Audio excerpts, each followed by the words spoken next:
Okay. So it is Christmas time. I'm not sure if you guys have gotten all your decorations out or if you're quite in the Christmas spirit, but I know some of you guys may have been listening to Christmas music before even Thanksgiving. Some of you guys really are against that. But now, December 3rd is definitely the Christmas season, the holiday season. 'Tis the season for presents, for Santa. I hear Santa is going to be here. 'Tis the season for jolly and fun and family and food and exams and papers. Right? Is that anybody here? This is the season where the semester ends, and this is the most stressful season of the year for some of you, maybe. I know that's what it was like for me when I was in school. Christmas time was kind of spoiled by all the tests you had to take and everything. And I'll tell you what, there was one kind of test that I nailed. And that was multiple choice. I love multiple choice. My freshman year of college, I was in a class for Old Testament, and I really enjoyed the class, but one of the things I enjoyed was the test at the end of the year. No joke, I absolutely loved that test. I loved studying for it. I loved taking it. I loved getting my grade back, and I loved comparing my grade with everyone else's grade. I loved it. That was one of those tests I just enjoyed every second of. But I was in a different class that I did miserable. I was in another class where it wasn't multiple choice. It was a written paper, and all you had to do was read a section out of the textbook and write about it. And I had the hardest time with that test. In fact, I got such a bad grade, the professor was so nice, he let me retake it. But for some reason, I didn't think to actually read that section again. I just thought I could retake it based off the comments from the professor, right? That should get me at least a little better grade. I was even being swift and slick by saying, maybe I'll even have a little conversation with the professor, because the remake test is going to be in his office, so I'm like, maybe I'll just talk to him a little bit about the topic, see what I can draw from him. Didn't work. I failed it. Anyone want to guess what class that was? History. Not history. That's a good guess. Not math. I was good at math. Reading? Philosophy. Freshman philosophy. I had to read this like really old passage. I forget what it was, but I couldn't understand a thing that I read, and so the exam was like impossible for me. So tests. I don't know what tests do to you guys, if they conjure up really bad feelings, or if you may have a couple good experiences with it, but today we're staying positive. So I've got a slide you can probably flip through. It'll be... Megan, you're going to need to go to the worship tab again, and it's after the worship songs. I want you guys to get to know each other, and so I have a question for you. Staying positive, what was your best test? Whether it was in school, whether it was like academic, musically, athletic-wise, what was the test that you just nailed and it gave you so much confidence? You felt so good. So it's going to be, we've got a slide for it. Before that, go ahead. What was your best test? There it is. Best test. Go ahead, turn to somebody, take a second. Share, what was your best test? Today we're staying positive. Labor.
Let's hear. How many of you, your best test was in school?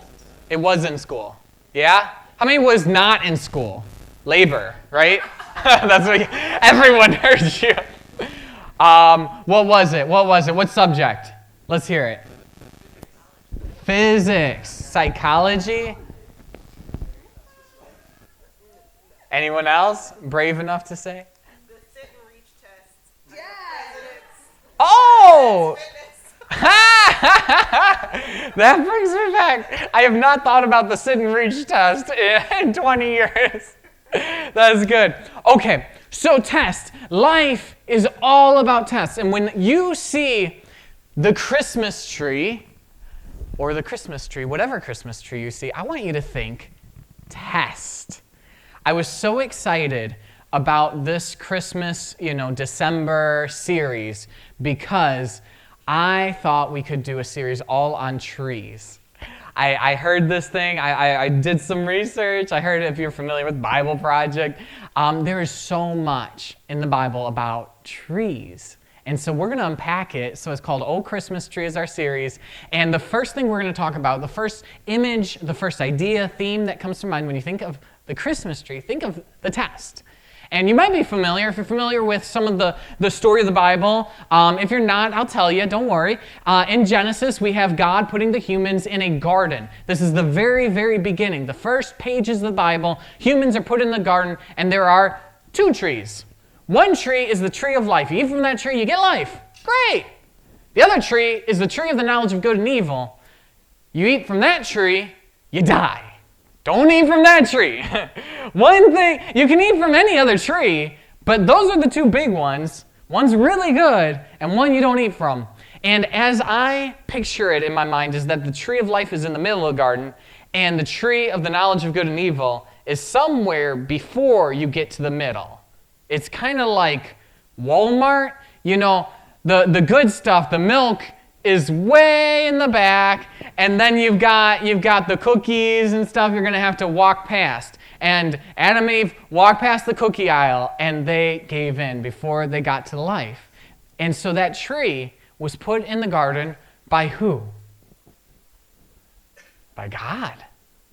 Not Satan. Satan tempted them to eat from the tree in the form of a snake, but it was God who put the tree in the garden. Why? Because tests can be a good thing. I don't know about you, but they don't feel like a good thing. I don't know what kind of tests you've been going through in your life.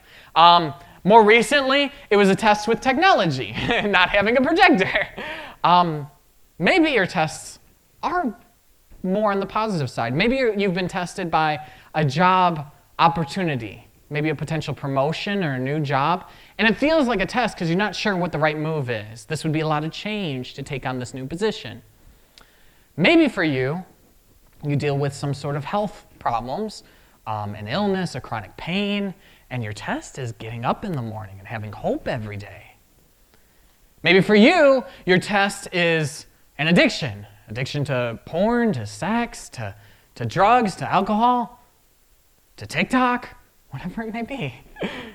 I know, right? It's an everyday test. But we have tests all around us. There's all kinds of variety of tests. And what I want to argue tonight is that tests are from God. Tests are good things. And if we know a little bit more about tests, we might be able to experience tests with joy and actually come to appreciate them a little more, if not even downright love tests, like I loved my Old Testament test. Okay? So let's see how we can do that. Two things. The first is God gives us tests to complete you. To complete you. He gives you tests, not just, maybe you probably already know, no pain, no gain. You already know that trials come into our lives to grow us. But the Bible actually goes one further. The brother of Jesus, James, says this. He says, "Consider it pure joy, my brothers and sisters, whenever you face trials of many kinds, because you know that the testing of your faith produces perseverance. Let perseverance finish its work so that you may be mature and complete, not lacking anything." It's like God looks at you And he says, this is pretty good. I like what I see, but it's missing some things. It's not quite complete. God looks at you and he says, I bet with a couple tests, I can make you into the best version of yourself. With a couple tests, I could just make you so strong. And I can make your character so strong, and I can make you such a loving person. I can work on that anxiety that you deal with, and I can work on that depression. And maybe with a couple tests, I can make you persevere, and I can make you complete, lacking nothing. Wouldn't that be nice? Tests are a gift. It was God who put the tree in the garden because he wanted to grow and complete Adam and Eve. And so, the bad news is that tests are difficult. Okay? For a test to really work, you can't go into the class already knowing all the answers. You've got to learn and prepare for the test. You've got to grow. And so tests are really difficult. And as I was reflecting on the tests throughout the Bible, the story of the Bible, here are some of the tests. I came up with 4 different themes, 4 different challenges with tests. The first one is sin. So tests are sometimes tempting us to sin. So Adam and Eve, they're on their way to the tree of life, but they're tempted to disobey God. God said, don't do it, you're going to die. And then Satan said, do it. He's lying. And they did it. They're tested to sin. Right after them, they have some kids, Cain and Abel. And it doesn't get better. It gets worse. See, Abel and Cain both give offerings to God. Abel's offering was a nice big barbecue meal. Cain's was a fruit salad. You could probably imagine which one God liked more. And so Cain gets jealous of Abel because God favored his offering. And then Cain gets some really terrible ideas, and God speaks to Cain and says, sin is crouching at the door, you've got to overcome it. He pictures sin as this devouring, wild beast that wants to go after Cain.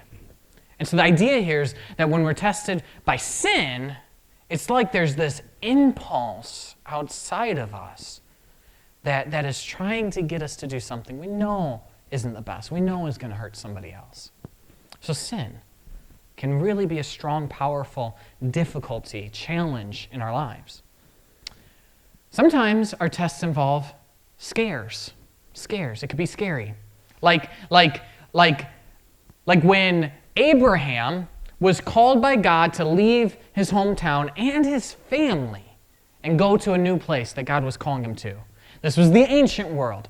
That would have been, to move today is scary. We have some international people with us who have moved from a different country to be here. That must have been scary. That must have been full of doubts. But man, imagine to do that without any support system. Imagine to do that when there's no visas, there's no plane tickets, there's real uncertainty and real danger outside of the town you know. So God called Abraham, and he tested Abraham with something that would be scary. With something scary. Of course, David was tested. Will you fight Goliath? This monster. Will you fight him? Is a scary test. Tests can be involving sin. It can be involving something scary. They can be involving something surprising. Like oftentimes tests make us rethink what we thought was true. Like when God tells Noah, build an ark. Noah says, sure, I'll build an ark. He says, it's going to rain. He says, okay. He says, okay, so get to it. Here's the maps and stuff. And then Noah says, hey, wait a minute, what is rain? Because it hadn't rained in the world yet. And so God calls Noah to prepare for this huge flood of rain before he even knew what rain was. Doesn't make sense. God called the Israelites to trust in him in the wilderness and say, I'm going to give you water and bread. They said, I don't see any water and bread, but it will come. It will come. It's when things don't make sense. It's surprising. It's unexpected. Abraham, again, he's tested by God. He's tested to sacrifice his one and only son. Well, this is his son that he loved more, which is a different story. But his promised son.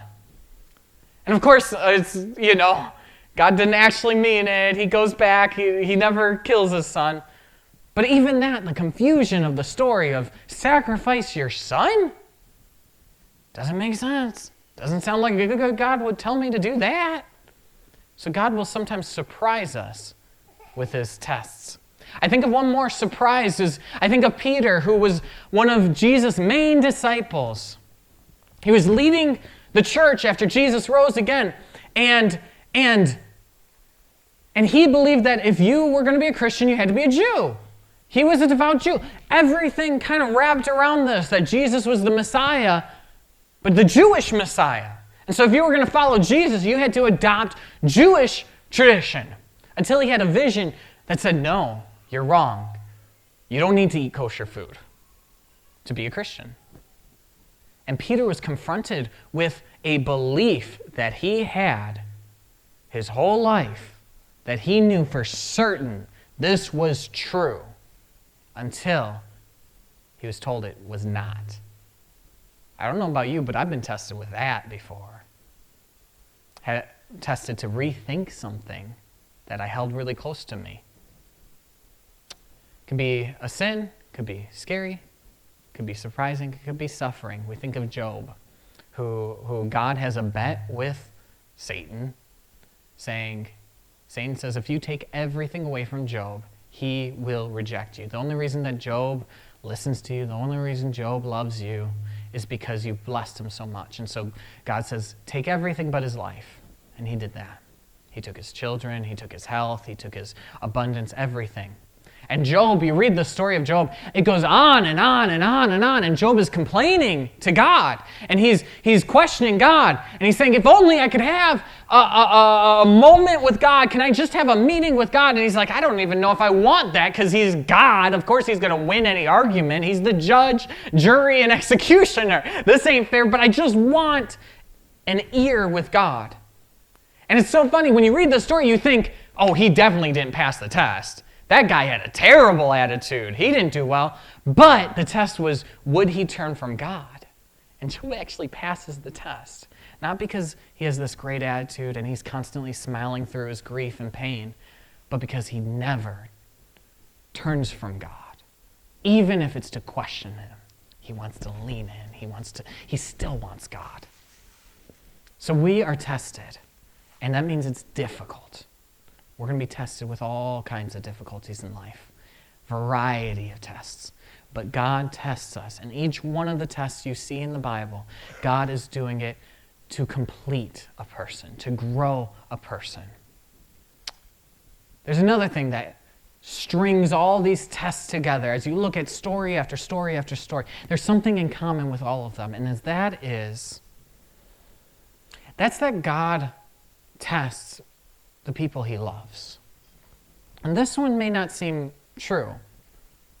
But if you look into it, you see these little hints of God really still loves them. Adam and Eve, they broke the test, they failed the test, and yet God still clothes them. They feel ashamed that they're naked, and so God covers them. I love, he didn't have to. Cain, being the first murderer, not a good look, not a good brand. And yet God says, I will put a sign on you to protect you.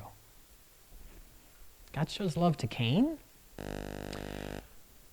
If you know at all about the story of Exodus, you know that Israel was enslaved to Egypt. And the face of Egypt, Pharaoh, was this monster who oppressed Israel. This monster whose dad killed babies by drowning them. And so Pharaoh, the monster of the Bible, is tested. Will he let Israel go? And I look at it, and you might know this, you might not, but there were 10 plagues.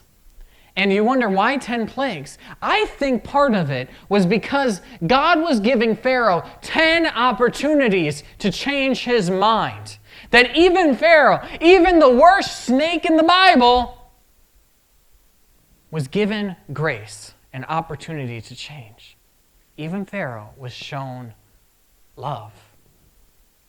I think of people who really failed the test. I mean, if you're really going to fail the test, you're going to be the people who kill Jesus, the Son of God. See, they looked at Jesus. They thought Jesus was a heretic. They thought he was a blasphemer. They thought this was the guy who had to die. They saw things through their lens, and they were dead wrong. And when they were given the test, Pilate says, who are we going to release? Are we going to release Jesus or Barabbas? They said, release the criminal. Give us Jesus. He says, what should we do with him? They say, crucify him. Like, that is a bad look. Not good. A few days go by. Jesus rises from the dead. A few more days. Peter stands up to that very same crowd. He says, receive Jesus. You remember Jesus, the one you killed? You can be forgiven. You can be given new life.